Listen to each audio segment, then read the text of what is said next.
there, art nerds. So recently in my time, so let's say spring 2026, February to March, I have seen a lot of other artists here on YouTube talking about these watercolors. And that is because Arrtx was sending these watercolors out for a while. I was not one of the artists that they sent these out to, which is fine. So I decided to buy them and see if my feelings differ from anybody else's. So these watercolors were purchased from Amazon. I paid this much for them. Funds were raised from my Patreon supporters. Thank you guys so much. As well as from teaching engagements, because I do teach in person. If you are new here, hi, hello, welcome. I'm Becca Hillburn. I'm a watercolor comic artist and illustrator. I make the watercolor comics 7-inch Caro, which you can read at 7inchcaro.com. I have been painting for about 15 years now and teaching watercolor for about 10 years now, although I've been teaching comics for even longer. I hold 2 degrees, one of which is in hypermedia, aka digital art, and the second, my MFA, is from SCAD and it is in sequential art, aka watercolors.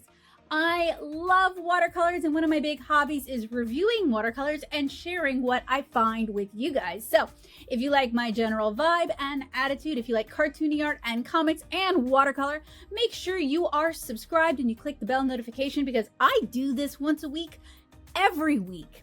So with that little introduction out of the way, let's go ahead and open up and take a look at these Arrtx watercolors. This is a 24 color set. Transparent watercolor, saturated in bright colors, pure pigment composition. And then we have my favorite thing, I am not joking, we have pigment information, light fast information, and opacity information on the back. But before I get to that, I do want to read these labels here for you guys. Arrtx watercolor paint set, 24 full pans with vibrant colors, non-toxic. So that would mean, theoretically, if they were using toxic colors like cadmiums, that those would be hues, not the actual pigment, because cadmium is toxic. Then we also have a warning, 14 and up. This product is recommended for professional use and for ages 14 and up. Down here, it says small parts included, not for children under the age of 3. And this product needs to be stored horizontally. This was designed by Shenzhen Arrtx Tech Co. Limited in Shenzhen, Guangdong, China. So I have reviewed Arrtx products here on the channel before. Sometimes I like them, sometimes I don't like them. Generally, I like them though. So I have hopes for these watercolors. I don't think these are going to be terrible. I just kind of wanted to see if my opinion would be the same as people who got sent these for free. I'm going to go through the pigment information really quick for you guys. We have lemon yellow, PY3, cadmium yellow, PY3, PY83, Indian yellow, PY83, cadmium orange, PO13, PY83, cadmium red pale, PO13, PR254, cadmium red deep, PR2, crimson, PR206, rose, PR122, red violet, PR122, PV23, violet, PV23, ultramarine, PB29, Prussian blue, PB15 to a ratio of 3, PBK7, phthalo blue, PB15 to a ratio of 3, cerulean blue, PW6, PB15 to a ratio of 3, turquoise, PG7, PB15 to a ratio of 3, phthalo green, PG7, sap green, PY42, PG7, olive green, PY42, PG7, yellow ochre, PY42, burnt sienna, PY42, PR101, raw umber, PY42, PBK7, burnt umber, PY42, PBK11, Payne's gray, PB29, PBK7, and lamp black, PBK7. And these were made in China. Gonna open this lovely little box here. We have our pigment information available again on the inside. I actually like that little attention to detail. And then we have, okay, actually we have like a little foam insert there, and I could literally tape this in and that would give us at least a swatch map, which I might do. So now we have our pans. These are whole pans. They look to be extruded watercolors. All they have on the back is the recycling logo. They also are labeled by color. They seem a little dry. That is not the end of the world. Trying to get that back in there. They are friction fit in there. Yeah, if you turn it over without the top on it, they will fall out. So that is one of the reasons they recommend that you store it horizontally. So what do I want to do with you guys today? I want to swatch these. I'm going to swatch these on Cottonrag watercolor paper. We're going to do some color mixing. We're going to do a wet into wet test. And I'm going to see how I feel about these watercolors. I'm really big on feelings and vibes in addition to tests here. Depending on how I feel, we will compare these by swatching them against some other watercolor brands. And usually I kind of decide who I want to swatch it against while I'm swatching these. And then depending on how I feel about these, we may or may not do a field test illustration where I paint a full illustration of something. You guys will probably know before I will because I have chapters down in the description below, and that means you can skip around in the timeline to the parts that are the most relevant for you. So I will be swatching today on Blick Cottonrag watercolor paper. I am going to be testing for several different properties, including opacity and granulation. I used to do liftability. Sometimes I still do liftability, but that one can be such a weird result. Sometimes they are more lifting on the swatches than they are in reality. Since I have 24 colors here and I want to give myself room to work, I am going to do 2 lines, and these are to test opacity. And since these look pretty dang dry, I also want to go ahead and give these a spritz with some water to pre-activate them. All right, give that a chance to soak in while I grab everything else. By the way, I just want to point out that this isn't me stirring the pot. I haven't actually, at the point of this review, watched anybody else's reviews for this, so I genuinely do not know their opinions. They might like them, they might not like them. When I saw that a lot of people were talking about these, I wanted to see how I felt about them for myself because I am incredibly impressionable, and it's very easy to convince me to do things when it comes to art supplies. So I knew at that point that I didn't want to watch anybody else's reviews because I didn't want to prejudice myself. So I may or may not agree with other artists' reviews. It is not personal. It is not meant to start trouble with other people. It's just my curiosity, and I wanted to see how I felt about these, especially because I have purchased a lot of Arrtx products over the years and genuinely been pretty happy with a lot of them. So that brings up another point. We may agree about these watercolors, we may disagree about these watercolors, and all of that is valid. We are different artists. Your opinion matters, my opinion matters. Your point of view matters, my point of view matters, especially because as artists, we're all coming to this from different educational standpoints, from different financial standpoints, and just from different interest standpoints. So if you agree with me, I'd love to hear about it down in the comments. And if you disagree with me, I'd love to hear about it down in the comments because I love hearing other artists' viewpoints. But let's be cool. Let's be civil. The world is on fire. My comment section does not need to be on fire. So right off the jump, the colors feel a little gluey and they mix kind of gluey too. It's going to be interesting to see how these handle with the wet into wet. I also kind of wonder how these compare to MozArt Komorebi. It's hard to get saturation with some of these colors, for example, cadmium red pale and ultramarine blue. To me, something about these feels kind of off, like something about the pigments just doesn't land quite right. They're definitely pretty finely milled and they flood the wash, which is concerning to see so early on.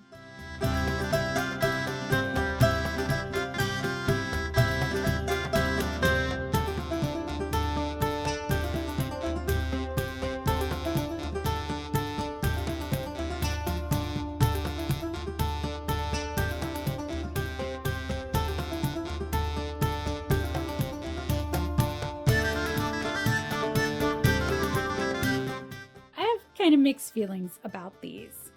I really like the color selection. It is very pretty and vibrant. These muddy the water very quickly. Like when I did just the first row, the water was already pretty muddy, but it doesn't necessarily taint the colors too, a few exceptions. By the time I got here to yellow ochre, it was starting to get kind of grim. But usually I can get through a full 24 color set without a water change. I used to change it every 12 colors, but I kind of find that's not really that necessary. These are very finely milled if they actually contain the pigments that they contain. But I have noticed that often with Asian watercolors, you do see that sort of fine milling, whether we're talking about Turner or Holbein or Shinhan PWC or even Paul Rubens. They tend to be more finely milled than a lot of American watercolors.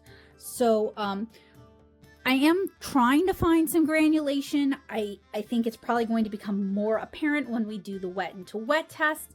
It is a little bit difficult to see on this paper. And this is a cold press, so it does have a texture. We should see some granulation to it. But then again, like I said, some brands are more finely milled than others. I'm having some water control problems today, as you can see, with all the water on the paper. That is on me. I want to give these a chance to dry out. So I'm going to go change out my water and we're going to do a little bit of color mixing. Now, with a set like this, we do have a bunch of beautiful colors and you might feel like you don't really need to do a whole lot of color mixing, and that's fine. I'm coming from this with the viewpoint of a watercolor comic artist, which means I am constantly mixing up custom skin tones, custom clothing colors, custom hair colors, custom colors for flowers. Straight out of the box colors often don't work super well for me, although with this color palette I really do want to do like a loose floral bouquet as one of my tests because it's just such springtime colors and they are rather pretty. So color mixing is an important quality that I'm always looking for as a watercolor comic artist, an illustrator, and as a watercolor reviewer. This set does not come with its own mixing palette, so I am going to go grab a ceramic palette for that. So as part of my test, I like to do two types of color mixing. We are going to do atomic color mixing, where we take two primary colors, smash them together to come up with a secondary color, as well as optical mixing, where I basically create a grid-like, plaid-like pattern where we layer colors on top of each other and we get a secondary color that way. Since all the colors are very vibrant in mass tone, which kind of points to the inclusion of a lot of optical brighteners and fillers, it was very easy to find my primaries for the optical blending test.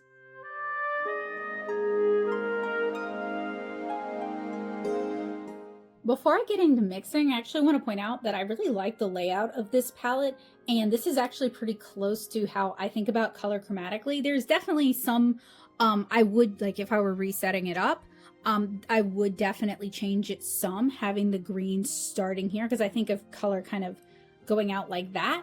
But it is a layout that does make sense to me, and I don't always see that, so I did kind of want to point that out. It was very easy to find my primaries.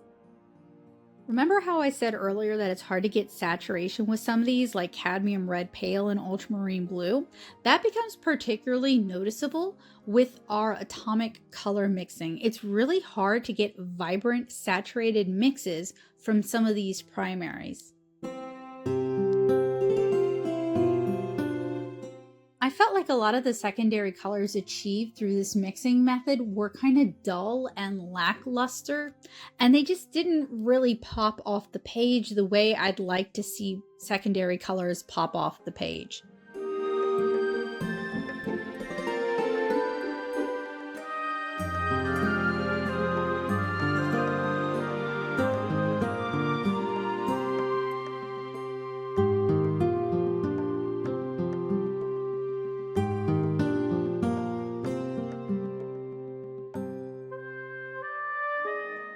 On the plus side, they didn't change color a whole lot as they dried out. So before we get too much further into this, I actually want to read the Amazon description about this to kind of set some context for you guys. So about this item, It is a 24 new color selection. This Arrtx watercolor paint set features a wide range of 24 vibrant colors. The new color selection is rich and comprehensive, each with its own characteristics to provide you with abundant color choices, ideal for beginners and experienced artists alike. Smooth, effortless blending. Finely ground pigments create a silky texture that blends seamlessly, perfect for achieving professional gradients and layers without a muddy or gritty finish. So we're going to be looking for that.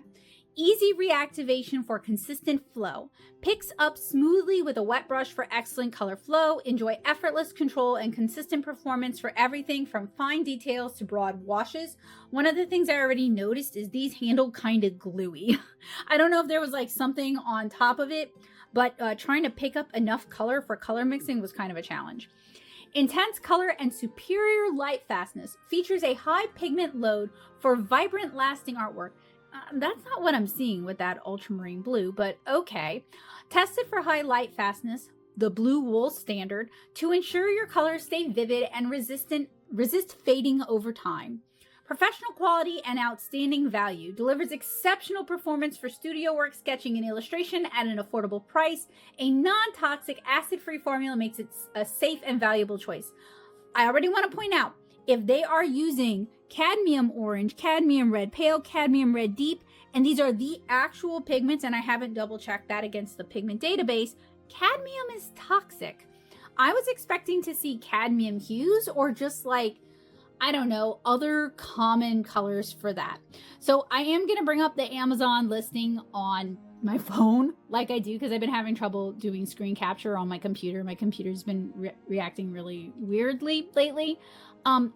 So that you guys can see more of the listing, but I did think it was, you know, interesting to read out for you guys and relevant information if you're considering this set, that they consider themselves to be a professional art supply. I'm not necessarily seeing that right now. I would definitely say these are more like a student grade art supply, and this has come up on my channel in the past. When it comes to watercolor, professional and student grade have actual meanings. So you want to be careful about calling your watercolors professional when they're not actually to that standard, because you might get a harsher review, or customers might be more disappointed in you than if you just branded yourself as student grade. And that's another reason why sometimes we'll see master level thrown around. It implies professional without actually calling itself professional. So it's not like we can really hold it to that standard. Arrtx, at least on Amazon, is fulfilled by Lightwish. And I think Lightwish kind of distributes a bunch of different brands, because they also distribute their own stuff and they white label stuff, and they also distribute some Paul Rubens stuff. And we've talked about Lightwish and Paul Rubens and Arrtx here on the channel. I'm most familiar with Arrtx for their acrylic markers, which I actually really like and use like all the time.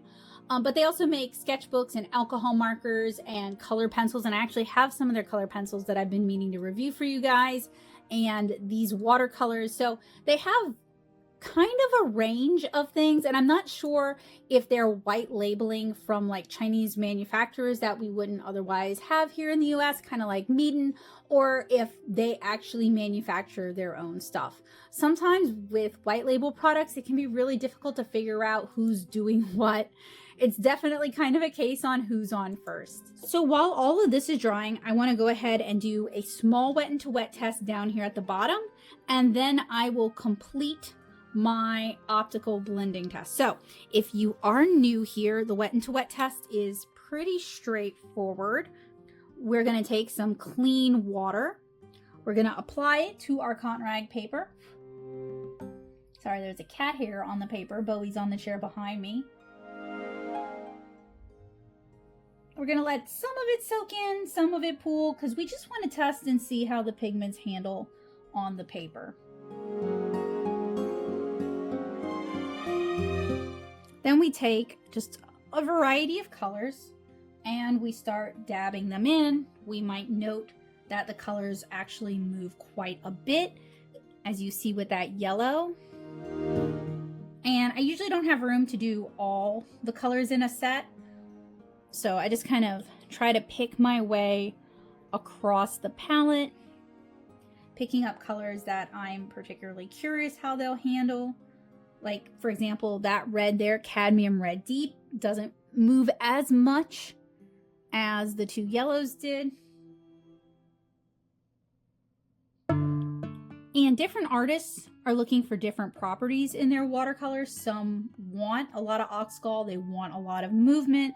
Some want their colors to pretty much stay in place where they put them. Some artists want to be able to do a lot of thin glazes and build up their color. Some want really immediate, saturated, almost gouache-like color from the jump. So if I dislike properties that you like and vice versa, it's just a testament to how we individually use watercolors. This isn't me saying you're wrong or anything like that. And I try to test paints in a way that even if your watercolor end goals are very different from how I use watercolor, that you'll be able to decide if a palette is a good fit for you.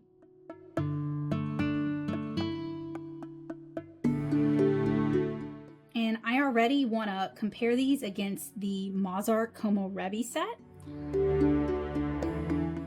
And that's going to be interesting because I had a palette years ago and I actually lost it either during Hurricane Ida or when I was moving from Norco to Destrehan. So I just ordered a new palette. It's about $20, so it's less expensive than these. Those are more like Gensai style watercolors. I really liked it. That's why I'm buying another palette. And I'm curious to see if the quality has changed over the years, because I know with reviews, sometimes companies will cheap out with the paints after the initial reviews have gone through and people are talking up the paints and they really like them. Then sometimes companies will start cheaping out. So it'll be interesting. I wish I still had the other palette because then I could compare it, but then I wouldn't need to buy another palette. Okay, so now I'm going to start dabbing colors in. And I'm looking to see, of course, I want to see granulation, if a color is a granulating color. I also want to see opacity for colors that are more opaque. They should be able to kind of stand up to what's going on here. I want to see, as these dry, if there is haloing or kind of a chalkiness or a weird flocculation that isn't normal for the type of granulation. I'm looking for scaling. So the wet to wet test, also known as the mud test, can be a great way to really test out a watercolor's qualities and see how you feel about them. And there's been times when I didn't see, we're getting some patchy scaliness there, but it could just be uneven drying with the paper.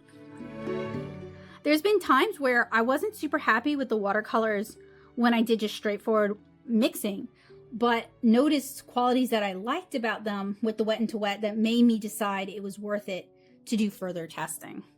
And swatching, color mixing, and wet and to wet are the three tests that really help me decide if I actually want to move forward and do a big watercolor illustration field test. Those usually take me several days to draw and paint, so it's kind of a time commitment. While this dries, I'm going to have it in hyperlapse and I'm going to go change out my water because my water looks like this. The colors did desaturate somewhat as they dried.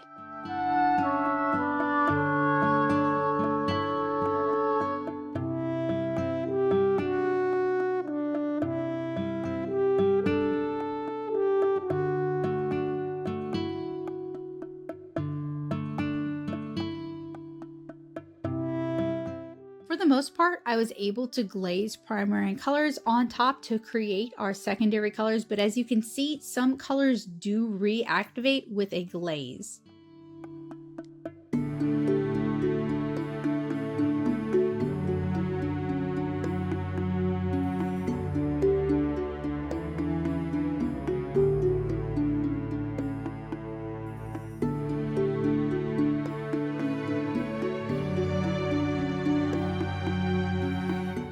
To me, these do not feel like a professional grade paint. And you guys might be like, Becca, you pay $25 for them. Why would you think they would handle like a professional grade paint? I don't. This is what Arrtx themselves called it, is a professional grade paint. I would say it's a student grade. I would also say it's probably not one of my favorite student grades. I don't like how weak the ultramarine blue is. I'm not the biggest fan of some of the neutrals. But what I want to do is I want to try painting something. I actually pulled up a reference photo of wildflowers. So I thought, I could try doing that. And, we can kind of see. Maybe my opinion will change. Maybe I'll decide that it's worth doing a field test with these. But right now, I'm not like really loving them.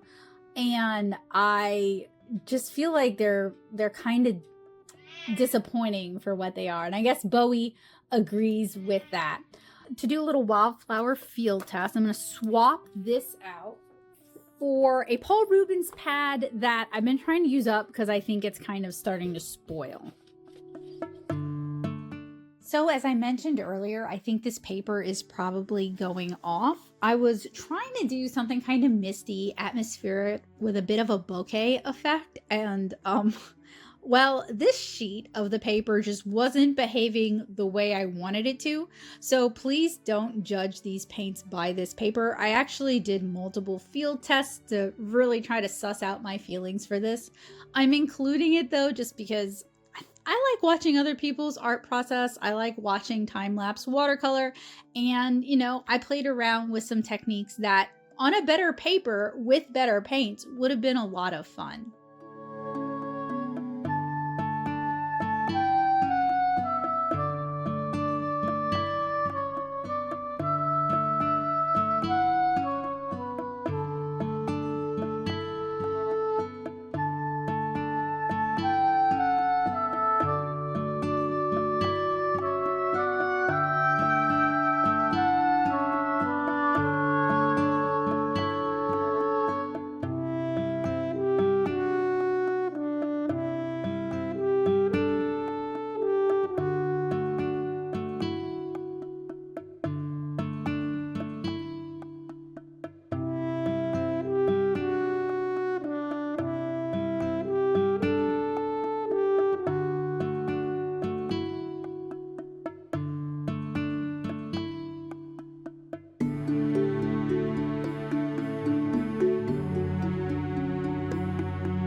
A lot of fun using a flat watercolor brush for like loose floral techniques. So I decided to kind of continue with that trend and try to paint an iris.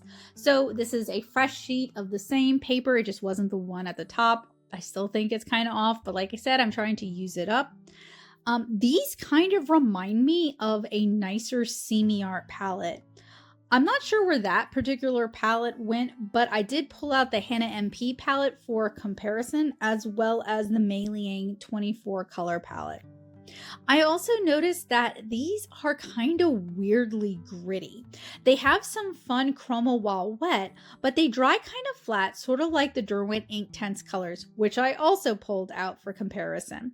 Like, they say they contain pigments, sure, but they feel almost like dye-based or India ink-based watercolors. It could be my crummy watercolor paper though, so I do want to put them through more tests. My main notes for these are they are gritty and weirdly opaque. opaque, but they have like no real opacity for coverage or building up color like you would see with other watercolors. And honestly, these are probably full of extender.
See, the color is really pretty while it's still wet, but it flattens out a lot after it dries. And yeah, that is kind of typical for watercolor in general, that we lose some of that jewel-like quality, but you don't want to lose it that much. You still want to be able to see layers of color, and you still want it to have kind of that chroma quality.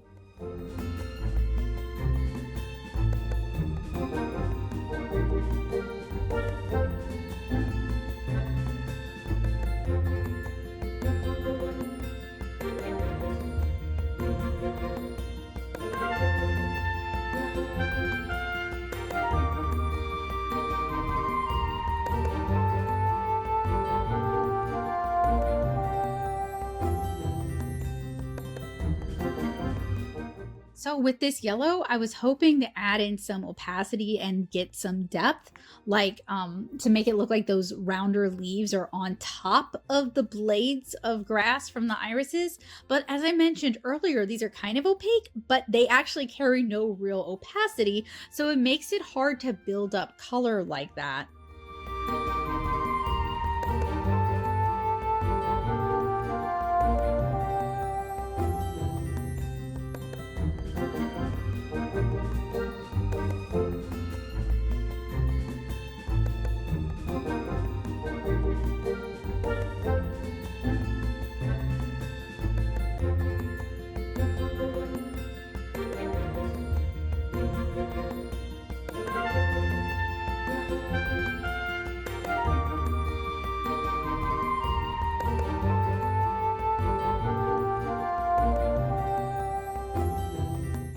This whole field test was done with a variety of flat brushes, and it was a really fun technique, and I'm glad I played around with it. Flats offer something a little bit unusual to loose florals, and if you haven't tried using them yet to paint flowers, it's worth a shot.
have put this palette through a few tests, but I have a few more. I have an Arrtx Watercolor sketchbook here that has cotton paper. So I wanted to try not only swatching these in this, but also doing a wet into wet test in this and kind of put this paper through its paces. But then I want to do my comparison swatches, and I want to compare these against some other student grade watercolors, including the Artistro Hannah MP collaboration, my Meiliang 24 pan palette, my MozArt Komorebi palette, Derwent Inktense watercolors, and my Fuumuui Watercolors. So a bunch of inexpensive student grade watercolors so that I can really kind of dial in my feelings on these. So I want to start by unwrapping it. It is the dust cover on it makes it very cute. It is a brown kind of sparkly book designed by Shenzhen Artix Tech Co. Limited. And it says down here, attention to moisture protection. I'm not sure if that's the belly band helps with moisture protection or what. And then inside, we have what looks like a nice square. Maybe we skip this first page because of the way it's attached. Cottonrag watercolor sketchbook with perforated pages. So what I have seen from like people's thumbnails is this palette was included with this sketchbook. So I wanted to try them out together. So far, the paper itself seems fine. The paints are less than exciting on this. I want to try it with something that I know is good, like Da Vinci or Core watercolors, and the paper seems to handle water okay.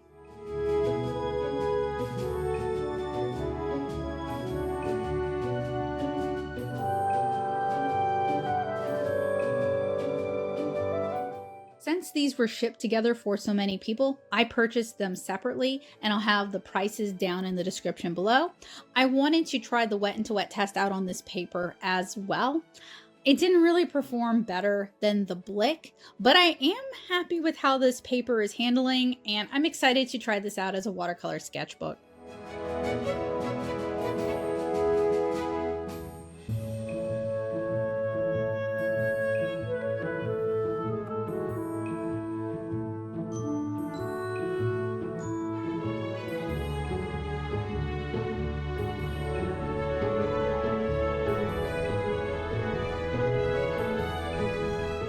Alright guys, now it is time for the part of the review that I always think is the most exciting. It is when we do comparative swatching. Maybe the field test is the most exciting, but for me, seeing how watercolors rank is pretty exciting because I am a giant art nerd. So we have a bunch of contenders today. We're going to start with the Arrtx. Then we have a kind of blast from the past, kind of not. We have MozArt Komorebi watercolors, but this is actually a recent palette of it. In fact, I am revisiting these paints and kind of recompiling my thoughts. So if you're curious about whether or not the formula has stayed the same, or if I even still like these paints, make sure you're subscribed because the video review of this is coming up in the future. Then we have the Fuumuui solid opaque watercolors, and I selected this palette because fairly similar. They're all probably Chinese watercolors. I think they're in kind of, well, these were expensive, but I think they're all kind of in the same quality. Then we have Meiliang's pans, and I don't want to call these full pans necessarily because they are very thin. I also pulled out my Derwent Inktense paint pan travel set because the Arrtx kind of remind me of these. And then finally, because I can't find my similiar professional set anymore, I pulled out my Artistro x Hannah MP collaboration because I think these are very, very similar paints. This Arrtx watercolor palette is $25.99 on Amazon. It contains 24 pans. I did not pre-activate it because I've been painting with it all day. The color is fairly immediate and saturated with the exception of the ultramarine blue, which is very weak.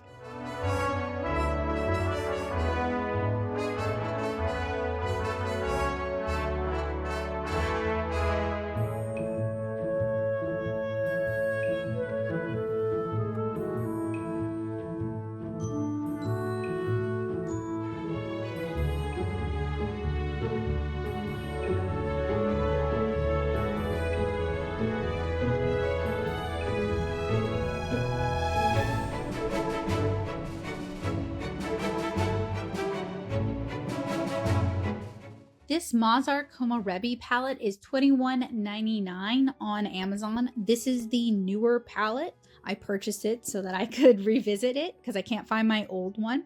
This contains 48 colors, but I'm only swatching the regular ones. I did not pre-activate it. The color is fairly immediate and saturated. The ultramarine blue activates better than the Arrtx, but the color is slightly off for an ultramarine blue. I suspect that they have switched their formulation and that these are dye-based. The neutrals in this set are kind of strange, and there is a lot of fallout, which is like kind of a black soot-like pigment that I see often with cheaper watercolors. It's pretty disappointing.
This Fuumuui palette was originally not available on Amazon. It now is available on Amazon. It is $42.99. There are 24 colors. These get really, really sticky. I did not pre-activate this palette.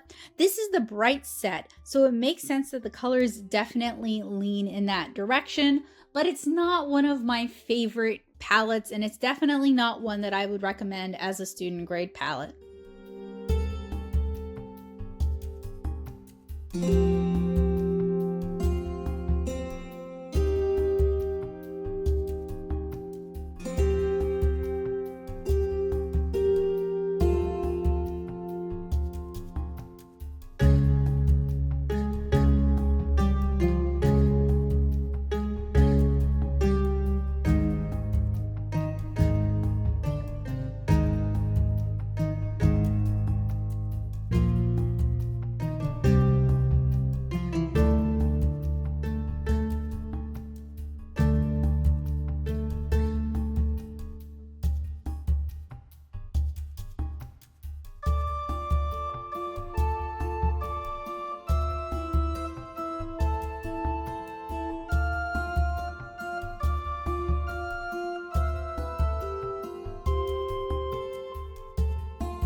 Paul Rubens and Meiliang have a lot of different student grade palettes available. This is their 24 color palette, and this palette was $13.99. It is one of the cheapest ones that I reviewed, and it performs pretty dang well. The four most commonly used colors are larger pans. The rest of them are about the size of a full-size pan, but these are more of a Gensai style formulation, so I didn't pre-activate them because they activate very quickly.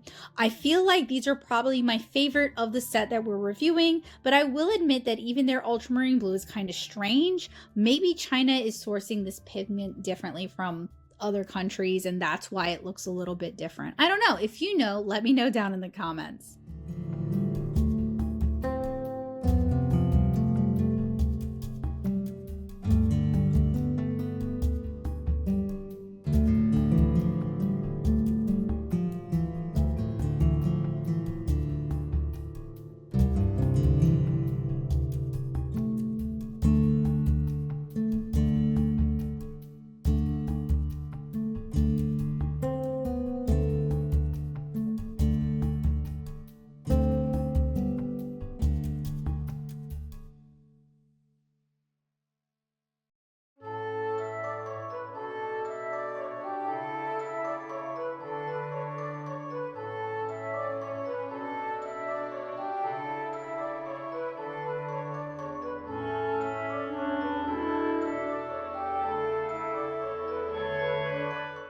Derwent makes a lot of different Inktense products, and they have a few different Inktense and sketching watercolors-esque, because they're not actually watercolor, they're India ink based palettes.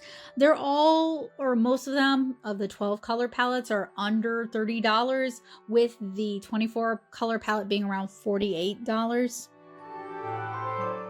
This is an old set that I bought several years ago, so I did pre-activate them. These use India ink rather than traditional mineral pigments. They are bright, very saturated, and very finely milled. It would not surprise me if cheap companies weren't necessarily using dye, but India inks, and those are supposed to be quite light fast. Their warm blue is way better than the ones I've seen so far. It's closer to a real ultramarine blue, but it's also a bit like a cobalt. Being India ink, these are not going to lift off once dry. These performed a lot better than I remember them handling, and I remember really disliking them, so it might be time for some art supply redemption. Next is the Artistro x Hannah MP collaboration. This came in a kit and was $44.99. Artistro white labels from different manufacturers, so not all of their watercolors are comparable, and this one was selected for a reason. This is a 24 color set, and these remind me of semi-art professional watercolors, but these also feel very close to the Arrtx Watercolors. I didn't pre-activate these. They activate quickly and readily. The blue is definitely more violet, but it activates well.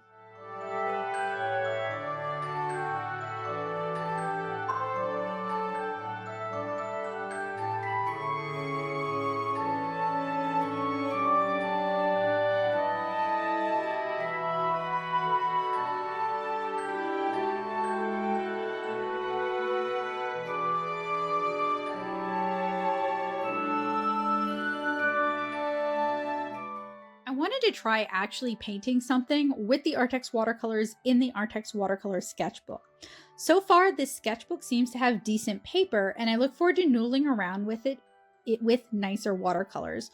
Truthfully though, I am not digging these watercolors, and I feel kind of guilty about it because it's not like I can really point my finger at some big reasons why. They're very cheap with a decent color selection, but the ultramarine, lemon yellow, and rose are all really weak. I like the compact packaging, it's very cute, but I feel like these aren't saturated and contain a lot of extenders. I'm not sure if these aren't actually using pigments as claimed, but the formulation of the paints isn't terrible, and it's definitely not the worst that I've tried in recent history. The Fuumuui and MozArt Komorebi are both on my bad list. They get really goopy and gummy. I think it just boils down to these aren't for me, and they're lacking some qualities that I really like. While they perform decently on the Arrtx Watercolor sketchbook paper, I don't really think I can recommend using these on other papers. In general, they're pretty underwhelming and they feel pretty flat. I think the paper is higher quality than the paints themselves. In general, I've been pretty happy with several Arrtx products. This one just wasn't for me, and I look forward to checking out some of their new releases.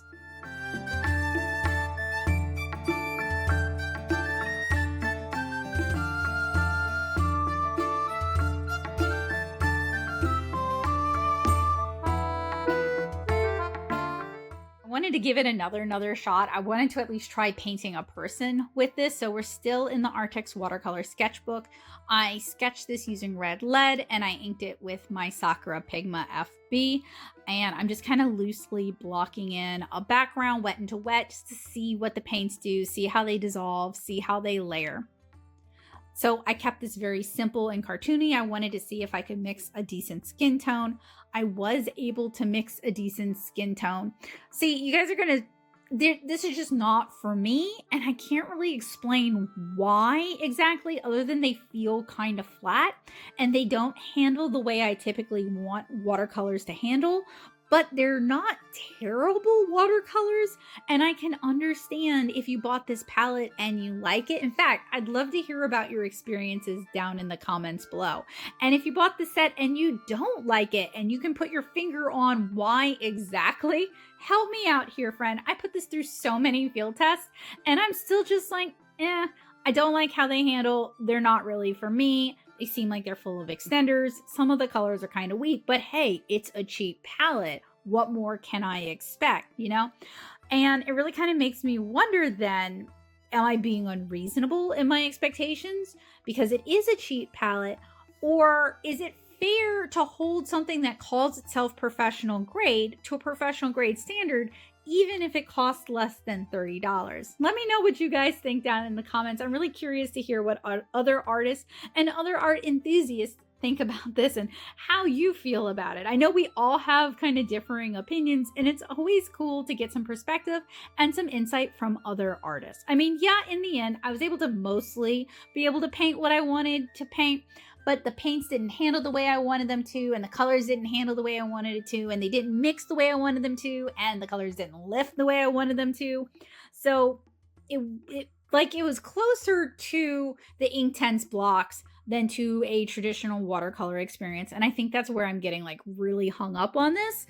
And that's why I'm having kind of a hard time talking about it, because I have reviewed some absolute garbage watercolors here on the channel. And these are not absolute garbage. They're just not what I want from a professional grade paint.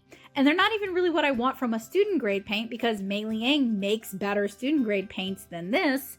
So like, I'm not really sure how I feel about these.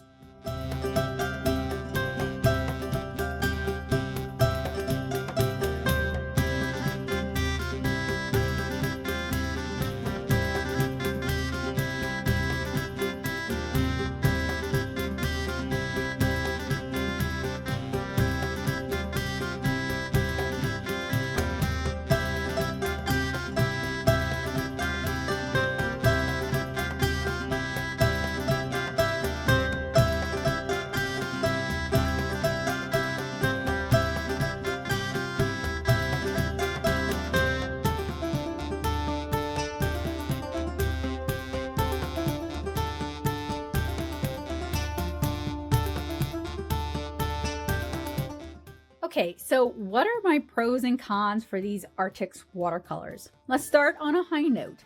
They are cheap, they're compact. These are full-size pans, there's a decent color selection, they don't get overly gummy when they get wet, they feature saturated color for the most part, and they activate readily. So what about the cons? These are pretty flat feeling watercolors. They just feel kind of dead on the paper. And at first I thought it was the Paul Rubens paper that I was using, but they feel dead on pretty much every paper I've used them on, including the Arrtx paper. And they really fall apart, or rather not fall, well, some of the colors definitely fall apart, but they also kind of fall flat when you mix colors. They just don't really maintain a lot of vibrancy. And this is also true as you add water. So what's my verdict? To me, these are cheap watercolors, but hey, the price point reflects that. I do take some issue that they refer to themselves in the Amazon listing as professional art supplies. I've complained about this before, but that term has a specific meaning, and I don't feel like these paints really fit that meaning. These paints claim to have a high pigment load, which is somewhat contrary to my experience, as several colors have weak activation, and while they promise high light fastness according to the Blue Wold standard, I'd like to see those results. These can't actually include the colors that they claim, like cadmium orange, cadmium red pale, cadmium red deep, and also be non-toxic, which is one of the selling points. If they switch these pigments out, then they would need to disclose those as hues. I do know these are cheap, and for around $25, no one is expecting a whole lot more, but I do think pointing out these issues is important. These feel like inexpensive $25 AliExpress paints, and while they are fine for that, you should be aware as a customer of what you're getting. I have to be real, I really tried to come around on these. I painted several different things, I used different paper, I even went out and ordered the Arrtx sketchbook or watercolor sketchbook for this, hoping that might be the best fit. And I just still don't really like them, and I still can't really recommend them. That said, if you like these watercolors, if they do what you want them to do, if you are satisfied with how they dry, because they lose a lot of saturation as they dry, if you're good with all of that, then that's fine, and I'm really glad for you. Different artists have different opinions, we have different use cases, we have different needs, and these might be exactly what you're looking for. But unfortunately for me, there are just better student grade watercolors out there and better watercolors in general, and there's a lot of affordable watercolors that are, to be fair, 24 colors for $25 is really, really cheap. But there are smaller, higher quality sets that are approaching that price point that have better color mixing capabilities. So these are just really not a good fit for me and not something that I would recommend for you guys. Thank you guys so much for hanging out with me today. I hope today's review was helpful, useful, and informative. I have definitely seen other reviews of these paints floating around, so if you are looking for a second opinion, I'm sure it will not be difficult to find. I do want to point out that these were purchased out of pocket with funds raised from my Patreon as well as from my teaching engagements, and I also went and bought the sketchbook as well. So if you enjoy what I do and you want to help me continue to do it, you can join me over on Patreon and get early access to reviews like this one, as well as access to my presentations and printables. You can find me at patreon.com/natosoup. Speaking of Patreon, it is thanks to the amazing people that you're about to see that I'm able to make videos like this possible.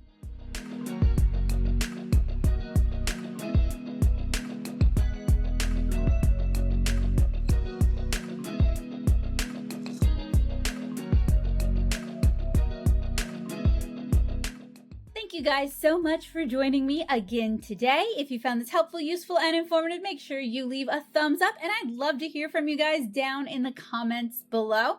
I hope this was helpful in you making art a habit, and I hope to see you guys again soon. Have a wonderful day, guys. Bye.